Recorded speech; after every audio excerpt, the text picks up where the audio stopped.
Good morning, everyone.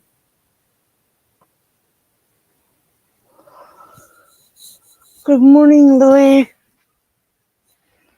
First one here.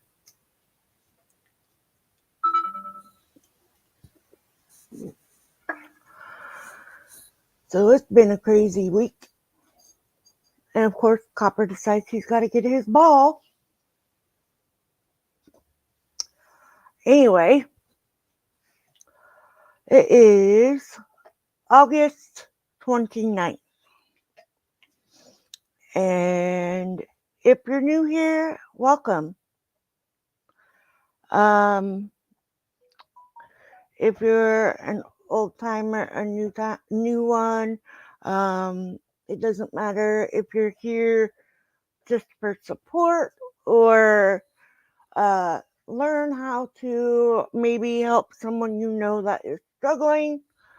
That's what this is about. And it's just the free gift that I received that I have chosen to use this platform for. I do also do adventures, so that's why it is Hawkins Family Adventures and AA meetings, because that's what I do on my channel. Thank you for sharing, Lily. So, I do not tolerate bullying or judging each other anywhere in my channel. So please, if you are here for getting help with Alcoholics Anonymous, obviously I'm not anonymous. I know my journey in sobriety, and not all of it's easy, not all of it is hard. So it is like a normal person, just normal for me without the alcohol, because to me with the alcohol was not fun. So with that, we're going to say the Serenity Prayer, and I put in the description, always, I put in the book we are reading, the page we are on, and then when I'm done reading that and we talk about it, or I talk about it, and if you feel like chatting in the chat, please do. Then I will go to my phone and read the daily reflections.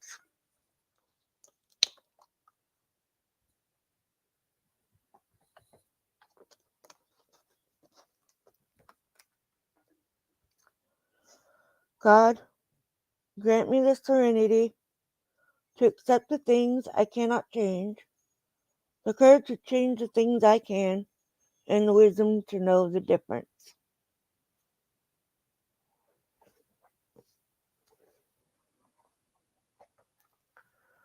If you have a traditions book, it's 12 traditions and 12 steps, please. If you want to,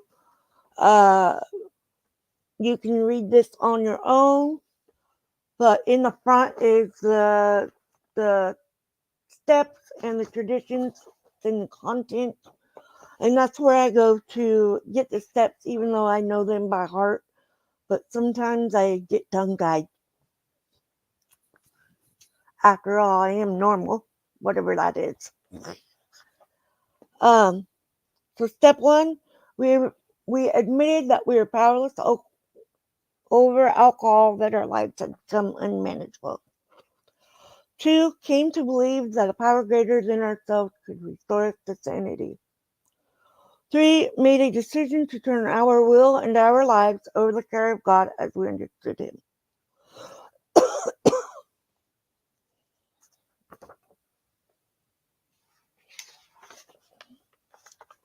Four, made a searching and fearless moral inventory of ourselves.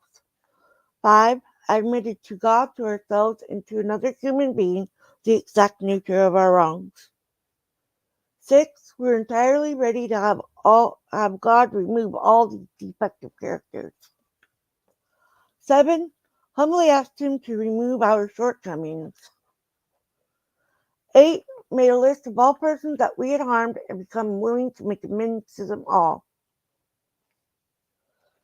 9, made direct amends to such people wherever possible, except for when to do so would injure them or others. 10, continued to take personal inventory and when wrong, promptly admit it. 11, sought through prayer and meditation to improve our conscious contact with God as we understood Him, praying only for knowledge of His will for us and the power to carry that out. 12, having had a spiritual awakening as a result of these steps, we try to carry this message to alcoholics and to practice these principles in all our affairs. And that's steps.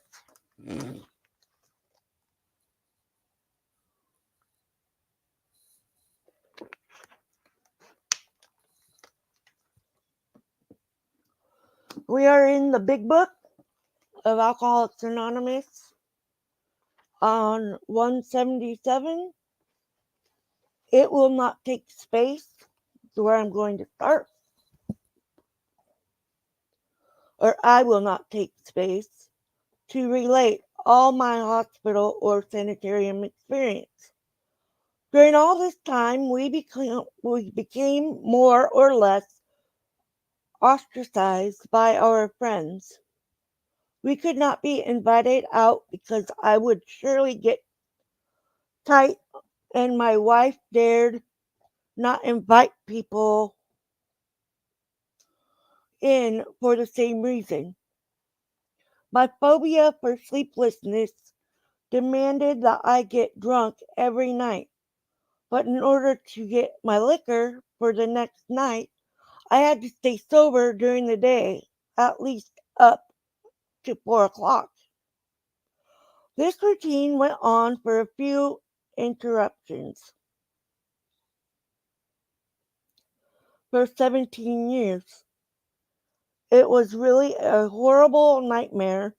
This evening, this earning money, getting liquor, smuggling it home, getting drunk, morning jitters, taking large doses of sedatives to make it possible for me to earn more money, and so on, ad nauseum.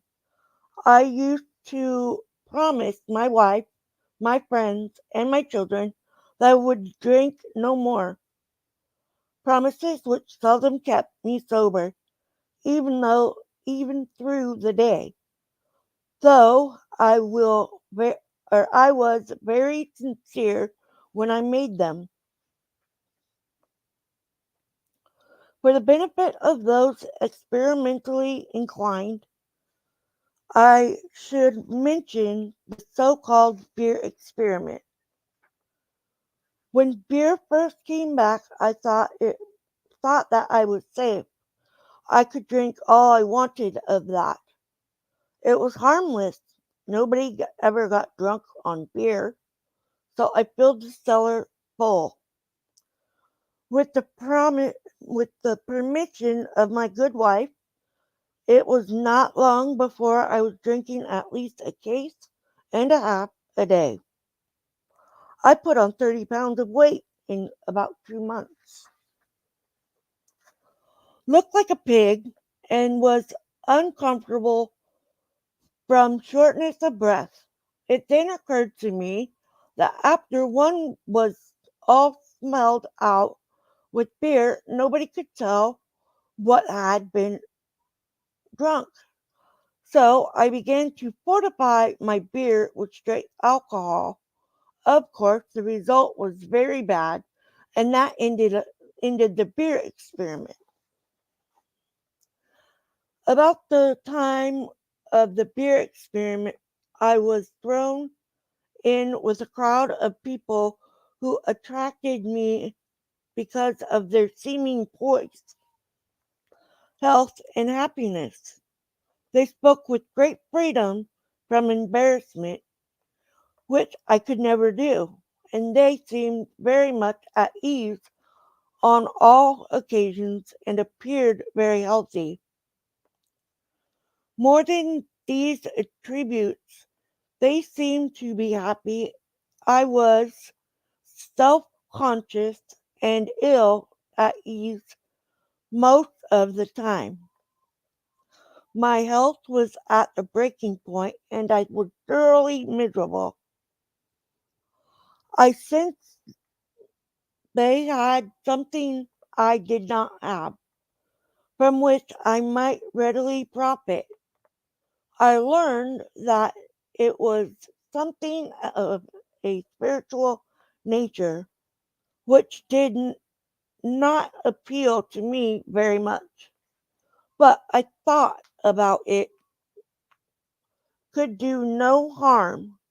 I gave the matter much time and study for the next 2.5 years, but it still got tight every night nevertheless. I read everything I could, and talked to everyone who I thought knew anything about it.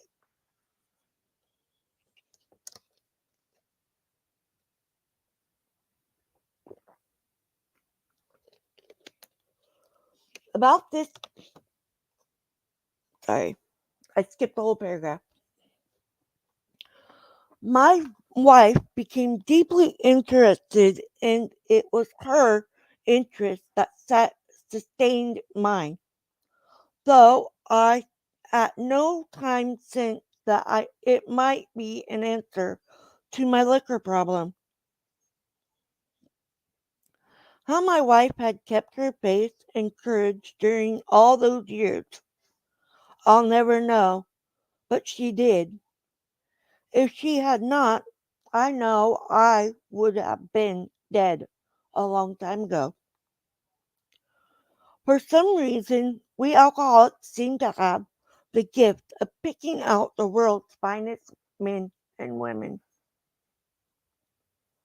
Why they should be subjected to the tortures we inflict upon them, I cannot explain. About this time, a lady called up my wife on Saturday afternoon, saying she wanted me to come over that evening to meet a friend of hers who might help me. It was the day before Mother's Day, and I had come home plastered, carrying a big potted plant, which I set down on the table with forthwith went upstairs and passed out. The next day she called again, wishing to be polite. Though I felt very badly, I said, "Let's make the call," and extracted from my wife a promise that we would not stay over 15 minutes.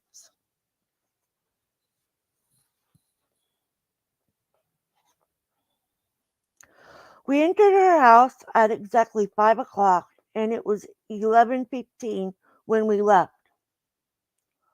I had a couple of shorter talks with this man afterward and stopped drinking abruptly. This dry spell lasted for about 3 weeks. Then I went to Atlantic City to attend several days' meetings of a national society of which I was a member. I drank all the scotch they had on the train and bought several quarts on my way to the hotel. This was on Sunday. I got tight that night, stayed sober Monday till after the dinner, and then proceeded to get tight again. I drank all I dared in the bar and then went to my room to finish the job. Tuesday, I started in the morning, getting well organized by noon. I did not want to disgrace myself, so I then checked out. I bought some more liquor on the way to the depot. I had to wait some time for the train. I remember nothing from then on until I woke up at a friend's house in a town near home. These good people notified my wife, who sent my newly made friend over to get me.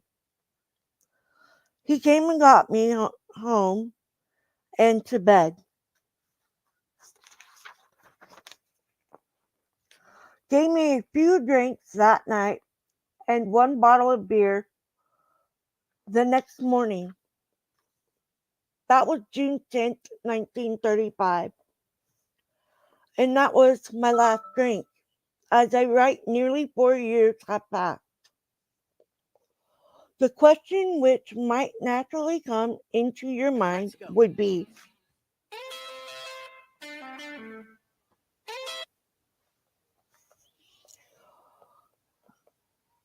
the next question which might naturally come into your mind would be, what did the man do or say that was different from what others had done or said? It might be remembered that I had read a great deal and talked to everyone who knew or thought they knew anything about the subject of alcoholism. But this was a man who had experienced many years of frightful drinking, who had had most all the drunkard's experience known to man, but who had been cured by the very means I had been trying to employ, that is to say, the spiritual approach. I need a drink of water.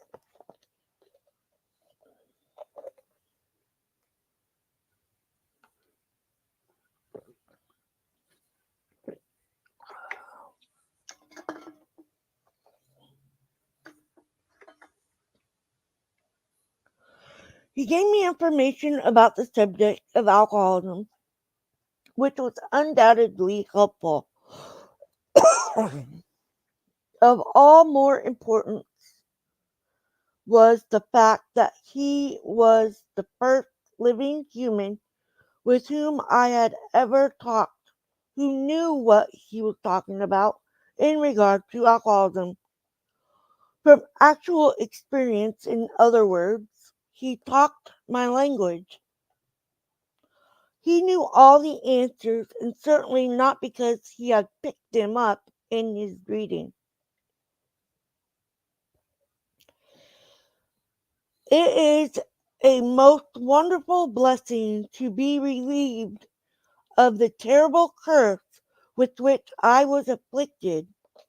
My health is good, and I have regained my self respect and the respect of my colleagues.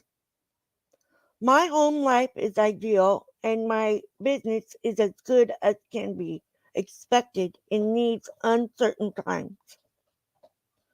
I spend a great deal of time passing on what I learn to others who want and need it badly. I do it for four reasons. Sense of duty, it is a pleasure, because in doing so I am paying my debt to the man or woman who took time to pass it on to me. Because every time I do it, I take out a little more insurance for myself against a possible slip. Unlike most of our crowd, I did not get over my craving for liquor much during the first 2.5 years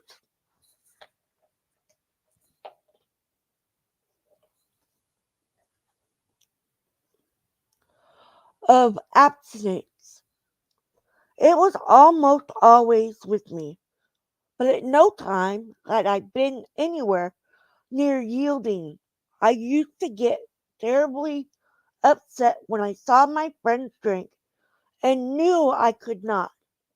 But I schooled myself to believe that though I once had the same privilege, I had abused it so frightfully that it was withdrawn. So it doesn't behoove me to squawk about it, for after all, nobody ever had to throw me down and pour liquor down my throat.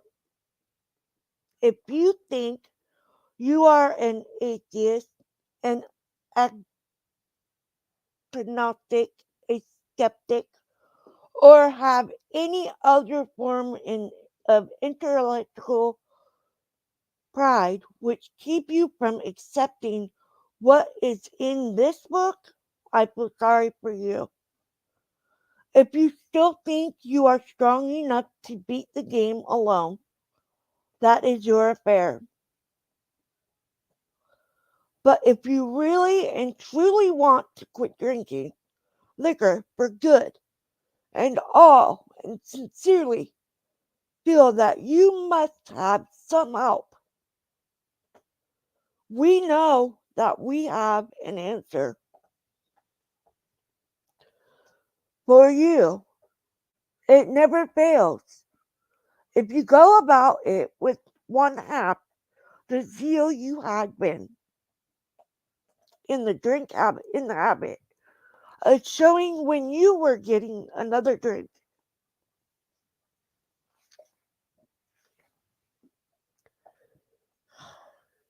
your heavenly Father will never let you down.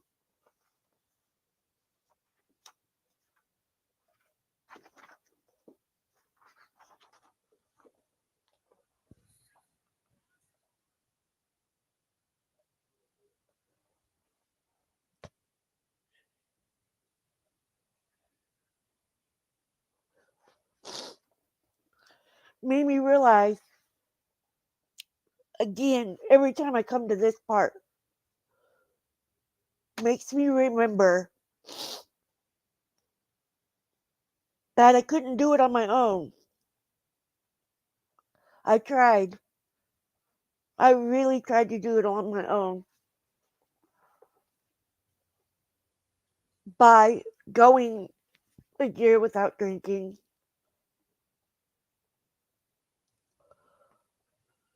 I fooled myself for that time, thinking, okay, I quit drinking for a year. That's awesome. Now let's try and have a drink.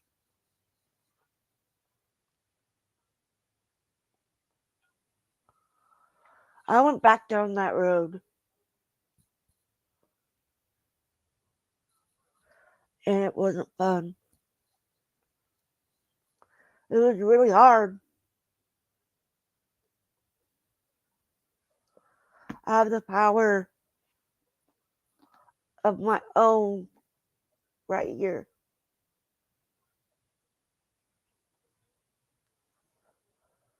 Reminds me of the gift that I received for free because I needed to accept that without having people like me,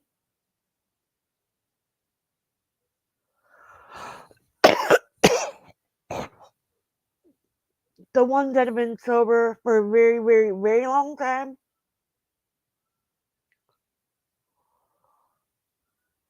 I feel like an old timer because I know my steps. I know my attitude. I know that it helped me and I want to help you. This is no fake channel here for my AA. This is my passion. This has become my life. It is a blessing to be able to say, I am sober today.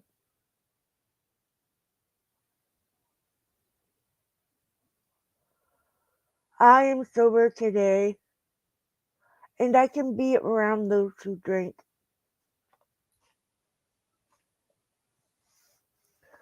Because for me, I know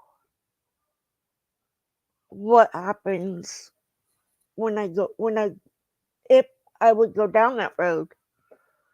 And that road's not something I'm ready or willing to go back to, even if it's just me. Because after all, I can only control me. And I have to be the one to say, no, I don't want to do that. I do still have my fears of certain parts of my life, like going to work. I'm wondering, okay, I hope I'm not making anybody mad. But in the end of it, I spend a great deal of my time passing this on. The sense it's a pleasure because in so doing, I am paying my debt to the man or woman who took time to pass it to me. Because every time I do it, I take out a little more insurance for myself against a possible slip.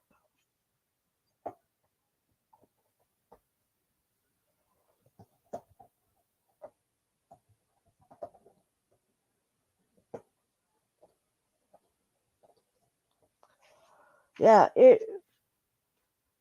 being an alcoholic, recovering alcoholic, we can't slip because that's not what it's going to be. It is going to go right back to where we came from, and really, it's not worth it. It is really not worth that. I mean, life is hard for everybody. I still get annoyed with things. I still get upset with people. I still do say pass judgment and stuff like that. I'm not supposed to. And I know that. And that's why I keep it to myself because I don't want to be someone like that and take that to someone else and say, well, blah blah blah, and then feel bad about it later. So what I do is I do make my amends right off. Um, unless if it's not mine to make. Um, I do have certain things that I will not make amends for, and that's I make it in my own way because I need to get past it so I don't keep going backwards. I need to go forwards and think about the next day because after all, tomorrow's gone and today is today. I woke up sober. I am having my day off. I am just happy to be me and be here, present. And anybody that can get any help out of any of my stories that I share about my alcoholism, I'm glad. And I'm not perfect on making videos.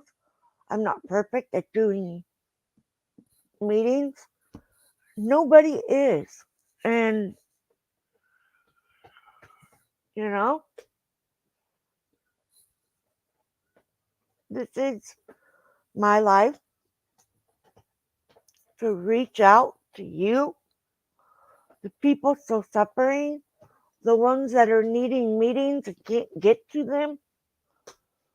Um, hey, the dog chewing his ball.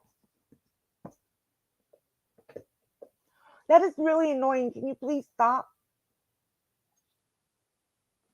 Get down and do that. Thank you. You're gonna drive me nuts.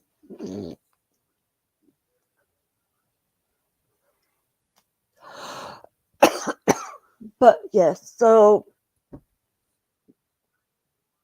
I have seen so many wonderful things through clear eyes and felt my emotions completely, been present, and now he's licking himself. He's gonna drive me nuts. He laid down because he can hear me saying that. That's Copper. Um, but uh, let me see. Uh, I was not a nice person while I was drinking. I was not okay. I was not me. I was actually mean. Um, I didn't really get too physical with people. But when it came to trying to not let someone get hurt, it hurt anyway. And now I I can like just be okay with saying okay, whatever, and walk off.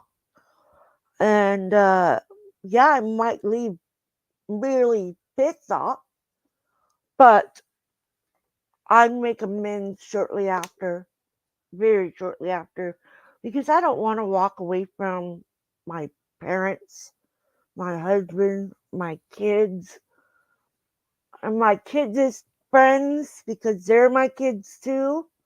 Um, my sister, my nieces. Um, I don't really have much to do with my in-laws, but I miss that side of my family. They are all busy doing other stuff. So yes, Lily is working on quitting smoking.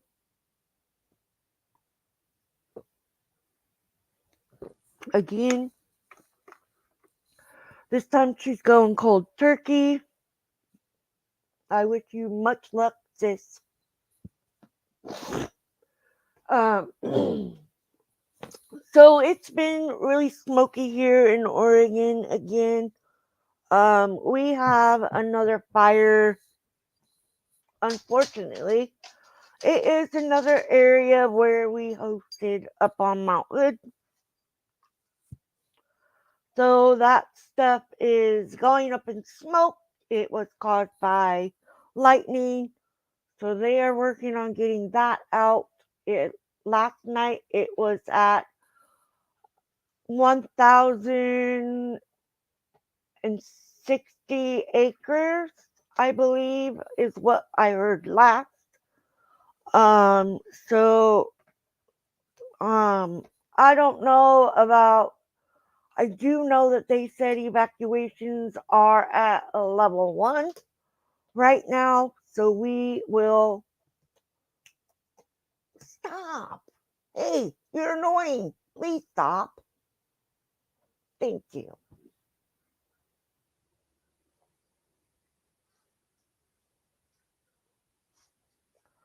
He's not happy.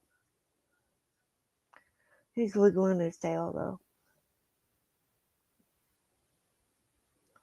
I got my glasses fixed so they don't fall off my face while I'm at work. Um, but just remember that you're not the only one that is an alcoholic. You feel like you are the only one. It's not fun being in that space of mind. And um,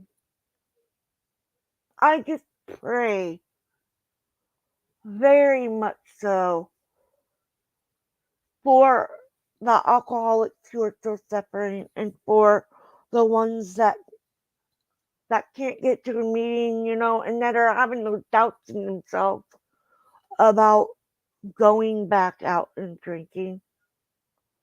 Because I know it's hard. I know it's really hard. Like, I cut myself off from everyone and everything when I first got sober. I was not very social. Um, I do talk to people. I do go out of my way to say hi, good morning. You never know. And I just try to be a positive person. If people like need the help, I can't financially help, but I usually will like help any way I can. If you need suggestions on, what you should do, I mean, I'm here. And please get your books.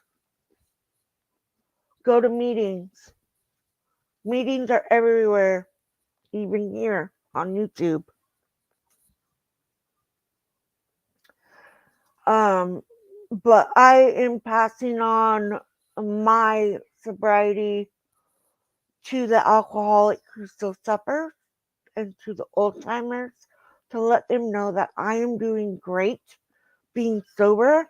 And I know that um, it is still a daily struggle for a lot of us, but we have to keep a faith in ourselves that we are doing what we should be doing, working our steps and living day to day sober and free from alcohol or whatever that addiction is that you may have.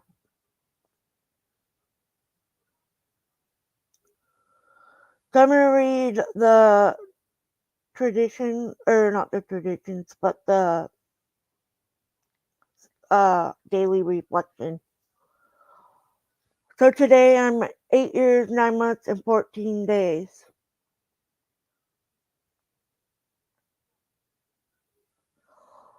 I choose anonymity. We are sure that humility expressed by anonymity is the greatest safeguard that Alcoholics Anonymous can ever have. Just a second.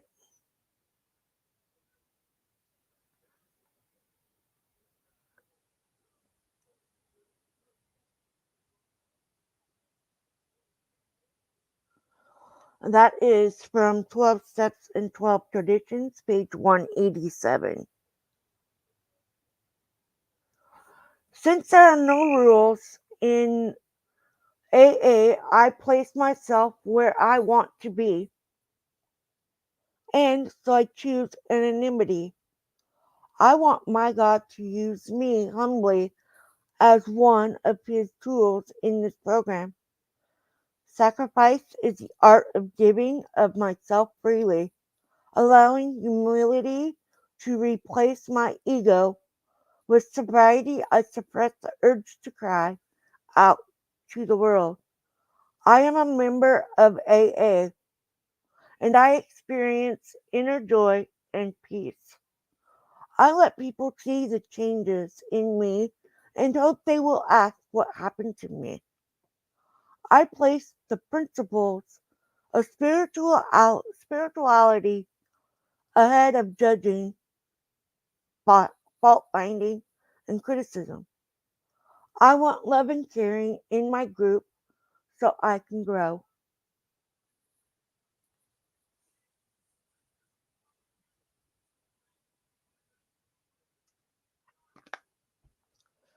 And with that, that is a meeting.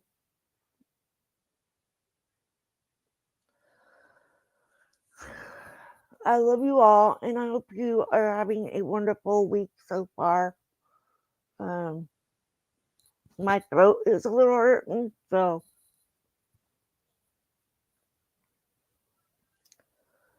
but just know that we can do this. We can do it. You have to want it bad enough for yourself to make that change, to keep that change, and to find humor in life instead of judging someone. Just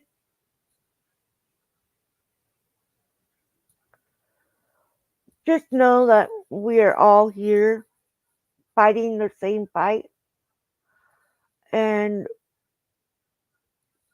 we want sober life because it's the best life, and you need to want it for you. And it is a great gift. So,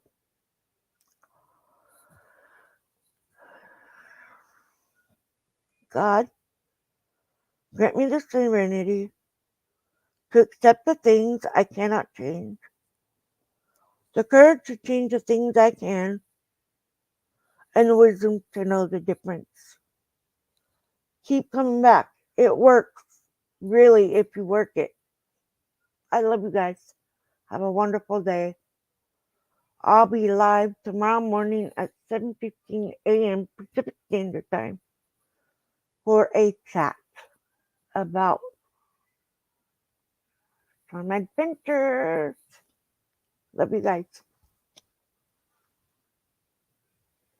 Be safe.